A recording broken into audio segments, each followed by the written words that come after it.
disebutin nama Habib Utsman di sini.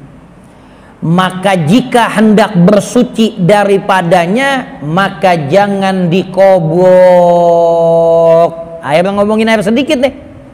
Kalau air yang banyak lebih dari 2 kulah, kita juber mandi wajib, basuhan fardu masuk ke situ, kagak jadi masalah. Airnya banyak lebih dari 2 kulah punya kekuatan. Tapi kalau airnya sedikit, saember atau kolam yang ukurannya kurang dari 2 kulah, nah ini basuhan fardu balik ke situ bermasalah.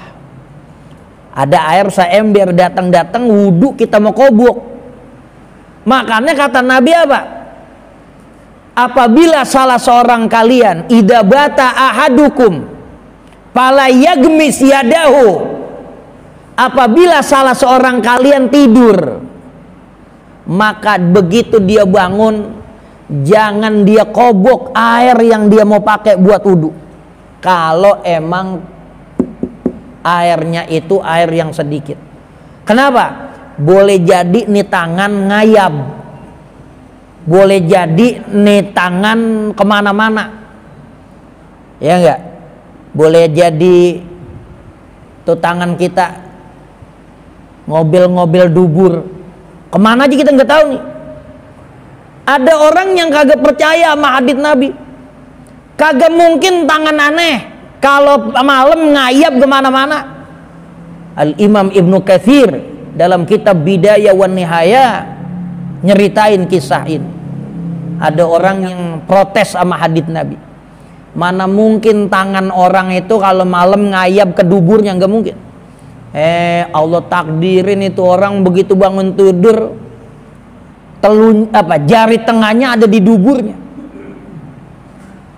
Lah emang kondisi kita nggak tahu, yang penting nih tangan ngayab di mana, boleh jadi ada najis yang kesentuh, pokoknya tuh tangan bermasalah aja. Jangan begitu pagi dia langsung ngobok air yang sedikit, jadi bermasalah. Jadi ungkapan hukum air yang sedikit ini bermula dari hadits itu. Apabila salah seorang kalian tidur, begitu dia bangun jangan dia kobok airnya, boleh jadi nih tangan ada najisnya. Jadi biasain kalau bangun tidur tuh cuci tangan. Jangan datang bangun mau nyogroh nasi uduk sama gempong. Ya, apa yang mau wudhu, air yang ada jangan dikobok. Kalau airnya sedikit, sebab jadi masalah. Lalu dibilangin, ini kasusnya pada air yang sedikit. Kalau air banyak nggak jadi masalah. Kayak model begitu. Ya, jadi balik lagi, kalau air banyak kejatuhan najis itu kita tinggal lihat berubah apa kagak rasa, bau sama warnanya. Itu kalau kejatuhan najis air banyak. Ada lagi air banyak kejatuhan sesuatu bukan najis.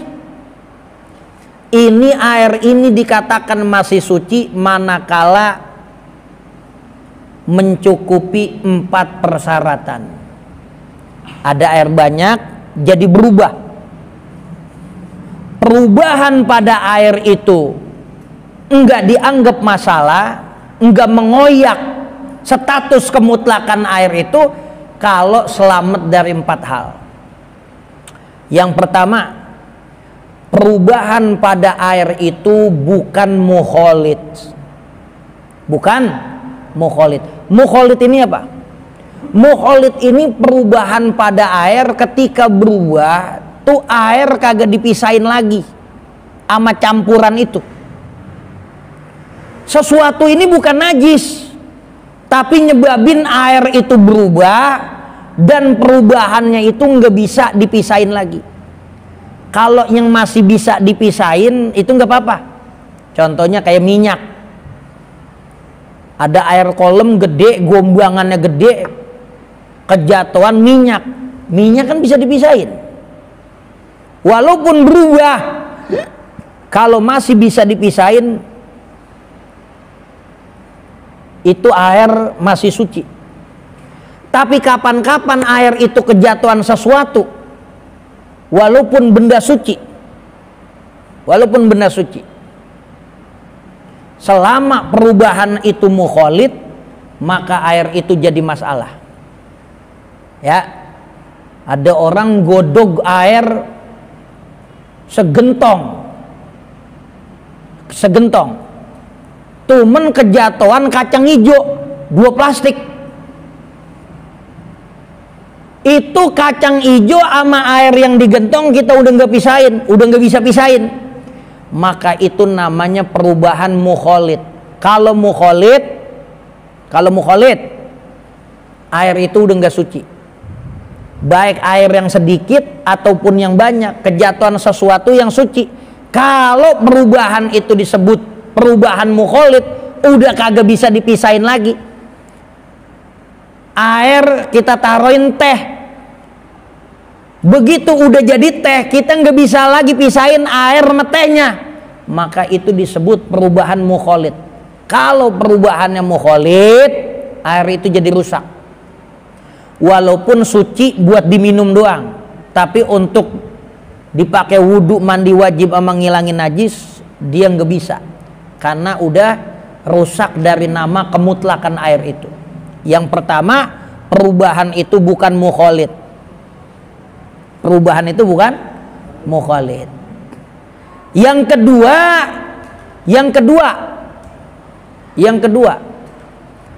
perubahan itu disebabkan oleh sesuatu yang kagak bisa dihindari. Itu air kagak bisa dihindari. Contohnya, ini ada kobak, tengah-tengahnya ada pohon. Itu daun pohon jatuh ke kobak. Air kobak jadi berubah dengan sebab banyaknya daun yang jatuh ke situ. Maka perubahan itu masih boleh. Kenapa? Karena jatuhnya daun di pohon kagak bisa dihindari. Siapa yang mau nangkepin daun pohon jatuh seadanya nyari? Kayak begitu kan?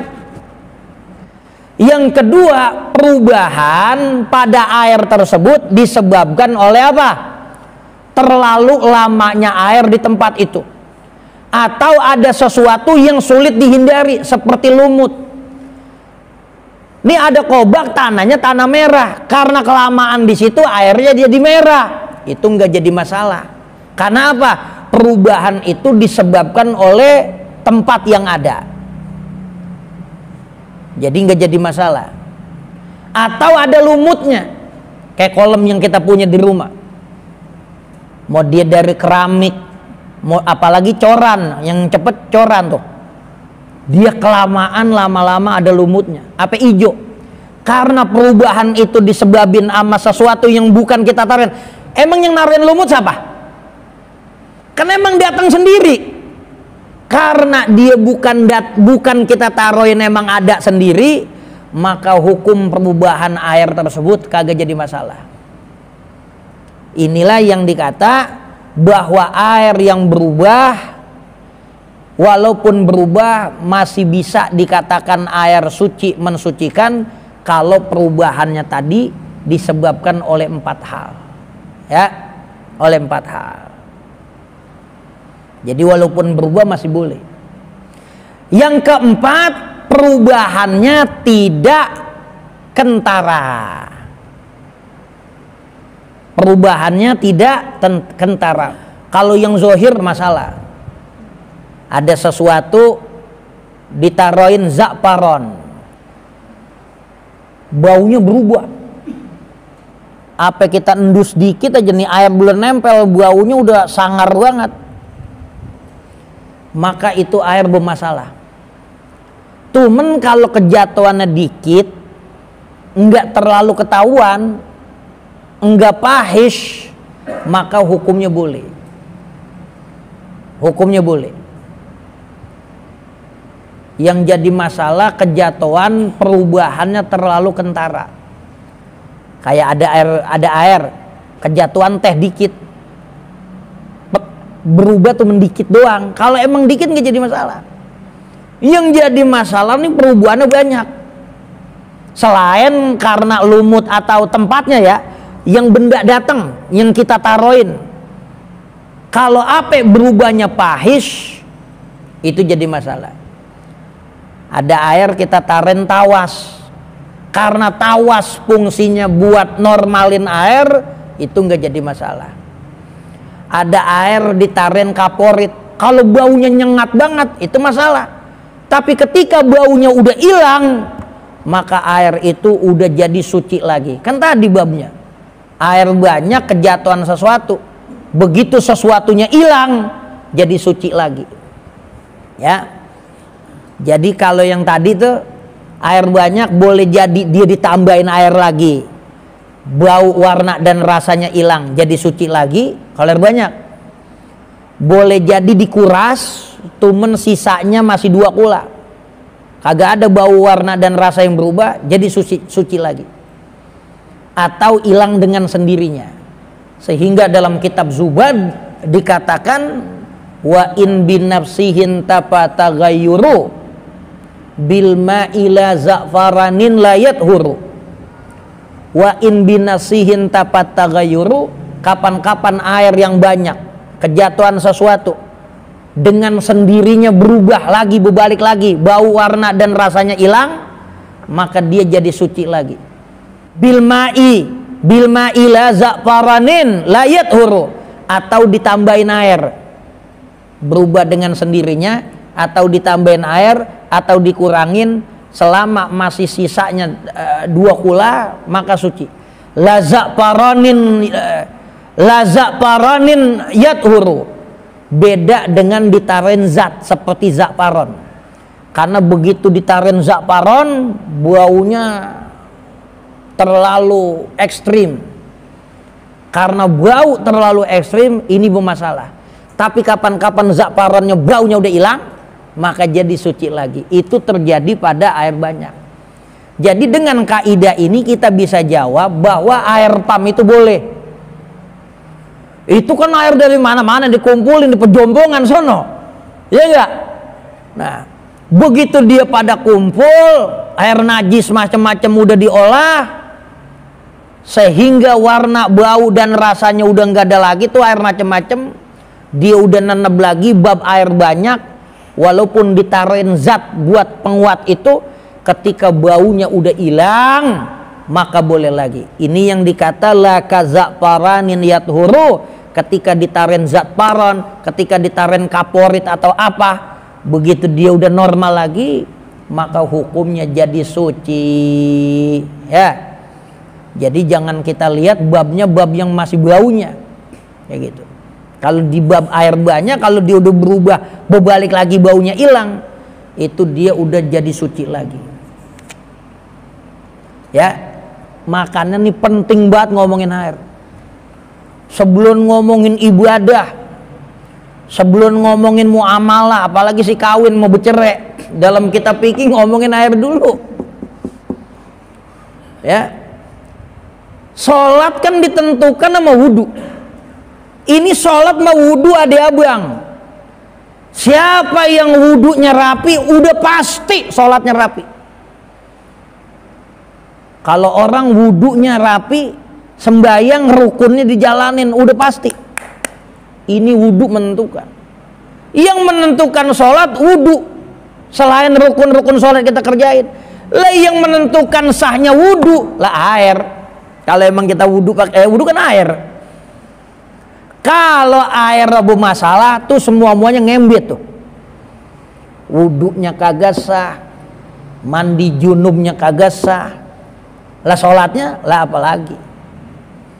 Makanya berawal dari wudhu. Wudhu ditentukan nama airnya. Makanya semua kitab fikih sebelum ngomongin hukum yang lain, ngomongin air dulu. Kitab hadis yang dikategorikan sunan, ya, ada kitab hadis namanya sunan. Sunan itu kitab hadis yang metodologi penulisannya sesuai dengan bab fikih. Sunan Abi Daud, Sunan Nasai, Sunan Ibni Majah. Pokoknya kitab-kitab sunan itu penulisannya diawali dengan bab fikih. Lain sama kitab Soheh. Soheh Bukhari kita buka, bab iman, bab niat. Sahih Muslim begitu juga. Ya, Al-Muwatta juga nggak masuk kategori sunan. Kitab hadis yang termasuk kategori sunan, ini sunan dikata dalam kitab kategori hadis yang diawali oleh bab fikih.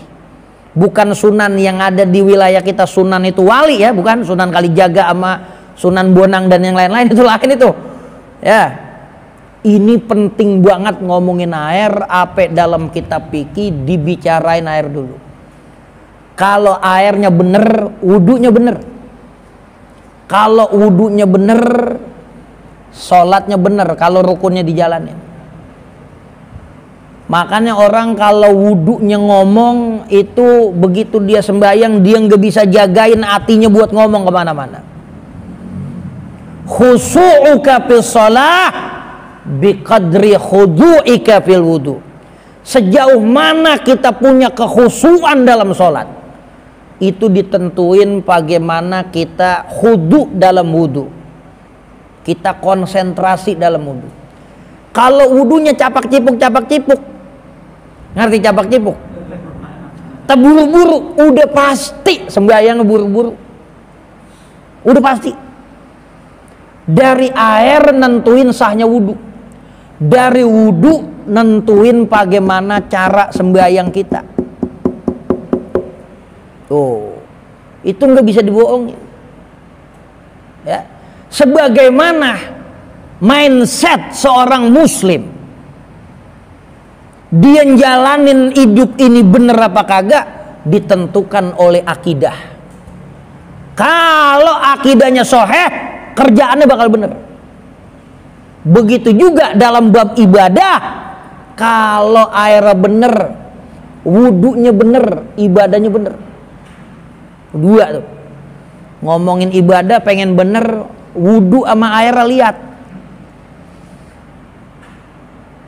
Kayak gitu. Kalau jalanin hidup, nih hidup ujiannya kan banyak. Ini mau bener apa kagak kita hidup, ditentuin bagaimana iman kita. Oh, gua nih yang nentuin. Dari bab air, nentuin wudu. Wudu nentuin kualitas sholat kita, bahkan kesahan sholat kita. Ya, airnya udah bagus. Cuman cara wudunya selagunya capak-cipuk. Basuh kaki juga begini-begini doang. Di keran. Selagunya aja. Apalagi orang-orang zaman sekarang yang kuliah sama kerja pakai patu, kan kakinya rapet lah ya, namanya zaman dulu aki-aki jarinya pada negle-negle, orang nepak dijaga lengan mulu. Orang dulu kakinya lebar-lebar, pakai sendal aja ada yang mencong tumitnya. Iya enggak? Kayak begitu. Kalau dia wudu udah banjur juga tuh, kena semua. Kalau orang sekarang kan emang kebanyakan pakai sepatu, jadi rapet. Kudu dibilas, kudu digosok, biar pada kena.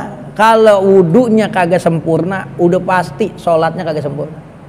Kalau wudunya kagak sah, udah pasti sholatnya juga gak sah. Makanya nih ibu ada jadi bakal main. Dia dulu yang diomongin. Dia dulu diomongin.